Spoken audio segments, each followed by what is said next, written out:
बीच 13 जो मंत्री हैं दोनों दलों से वो बनाए जा सकते हैं। चिराग पासवान की पार्टी एलजेपी को, उपेंद्र कुशवाहा की पार्टी आरएलएम और जीतन राम मांझी की पार्टी हम से एक एक मंत्री बनाए जा सकते हैं। बिहार में बनने वाले नई सरकार में कुल 31 मंत्री होंगे जो शपथ लेंगे और इसमें 5 मंत्री पद फिलहाल खाली रखे जाएंगे। सूत्रों के हवाले से खबर यह भी है कि स्पीकर का जो पद है वो भी बीजेपी के ही खाते में आएगा। तो कुल मिलाकर सरकार बनाने का ये फॉर्मूला है जो अभी सामने आ रहा है और सरकार बनाने के इस फॉर्मूले में तस्वीर यही उभर रही है कि बिहार के अगले मुख्यमंत्री के तौर पर नीतीश कुमार नाम उन्हीं का, इसमें कहीं कोई इफ एंड बट नहीं है। नई सरकार को लेकर इस वक्त के 10 अपडेट भी आपको देते चलते हैं। सीएम नीतीश कुमार ने कैबिनेट की बैठक बुलाई है। आज मंत्रिमंडल भंग करने पर मुहर लग जाएगी। उसके बाद फिर नीतीश कुमार जाएंगे और अपना इस्तीफा राज्यपाल को सौंप देंगे। तो नई सरकार को लेकर ये 10 अपडेट जो मैं आपको दे रही हूँ। आज ही जेडीयू और बीजेपी अपने अपने विधायक दल की बैठक करेंगे। इसके बाद फिर कल देखिए एनडीए विधायक दल की बैठक जो है वो कल हो सकती है, ये जानकारी मिल रही है। और फिर कल जब बैठक हो जाएगी एनडीए विधायक दल की, उसमें नीतीश कुमार को जब नेता चुन लिया जाएगा फिर नीतीश कुमार जाकर दावा पेश करेंगे सरकार बनाने का। 20 तारीख को बताई जा रही है जब नई सरकार का शपथ ग्रहण हो सकता है और वही फॉर्मूला रहने वाला है। इस बार भी 2 डिप्टी सीएम दोनों बीजेपी के कोटे से होंगे। नीतीश की नई कैबिनेट में 31 मंत्रियों को जगह दी जाएगी। बीजेपी जेडीयू के कोटे से 13 मंत्री बनेंगे। सहयोगी एलजेपी, आरएलएम और हम के कोटे से एक एक मंत्री बनाया जाएगा।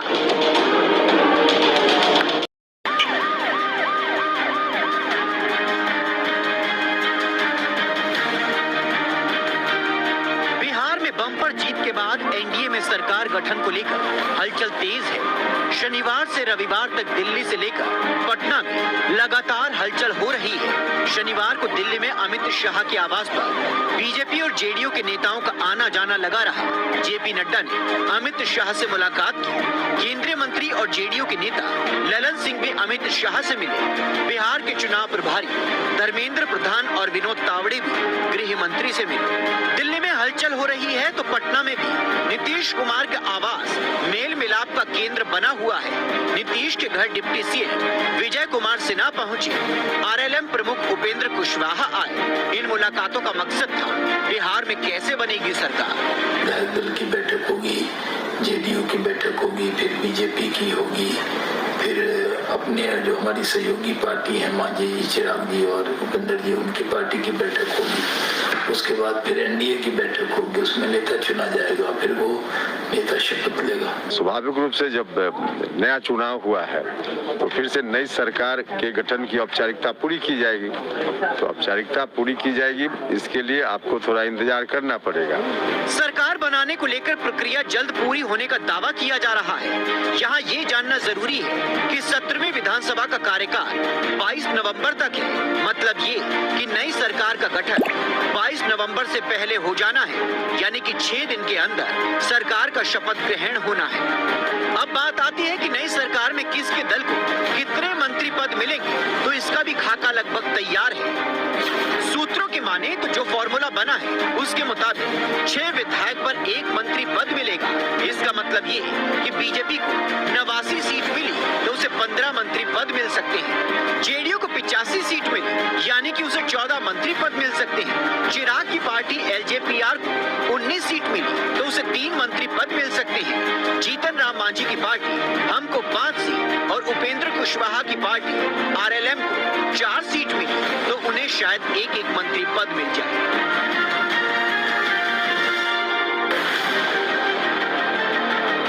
फॉर्मूला तैयार है, लेकिन अभी डिप्टी सीएम को लेकर किसी तरह की जानकारी सामने नहीं आई। डिप्टी सीएम कितने होंगे, कौन होंगे, इसको लेकर सस्पेंस बरकरार है। अभी सम्राट चौधरी और विजय सिन्हा के पास डिप्टी सीएम की जिम्मेदारी है, लेकिन क्या ये आगे भी डिप्टी सीएम रहेंगे या नहीं, ये तय नहीं है। नीतीश कुमार के मुख्यमंत्री बनने को लेकर भी आधिकारिक तौर पर अभी तक कुछ नहीं कहा गया है, बस बयानबाजी हो रही है। अब इसमें चर्चा की क्या बात है, अब तो जो कुछ होना है 1-2 दिन में हो ही जाना है। कि हम लोगों ने मुख्यमंत्री नीतीश कुमार जी के नेतृत्व में चुनाव लड़ने का काम किया। मैं ये मानता हूं कि समय आने पर मेरे तमाम विधायक एक बार फिर से मौजूदा मुख्यमंत्री नीतीश कुमार जी को ही बिहार का मुख्यमंत्री चुनने के लिए अपना मत देने का काम करेंगे। नहीं था, उम्मीद से कुछ ज्यादा ही बेहतर अच्छा जीत मिला। सब सारा श्रेय जनता को जाता है, उन्होंने जो 20 साल में काम किया है उसी का इनाम दिया है जनता ने। तो आगे भी विश्वास बनाया है पापा पे, तो आगे भी मुझे पूरी उम्मीद है कि पिताजी आगे भी इस विश्वास को कायम रखेंगे, आगे भी विकास का क्रम जारी रखेंगे।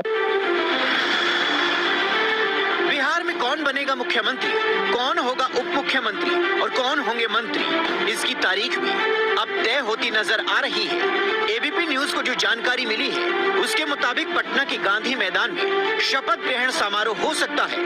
हम ऐसा इसलिए कह रहे हैं क्योंकि 17 नवंबर से 20 नवंबर तक 4 दिन गांधी मैदान को आम लोगों के लिए बंद कर दिया गया है। 19 या 20 नवंबर को नई सरकार का शपथ ग्रहण हो सकता है। शपथ ग्रहण समारोह में प्रधानमंत्री मोदी भी शामिल हो सकते हैं। इसके अलावा कार्यक्रम में एनडीए शासित राज्यों के मुख्यमंत्रियों के भी शामिल होने की उम्मीद है।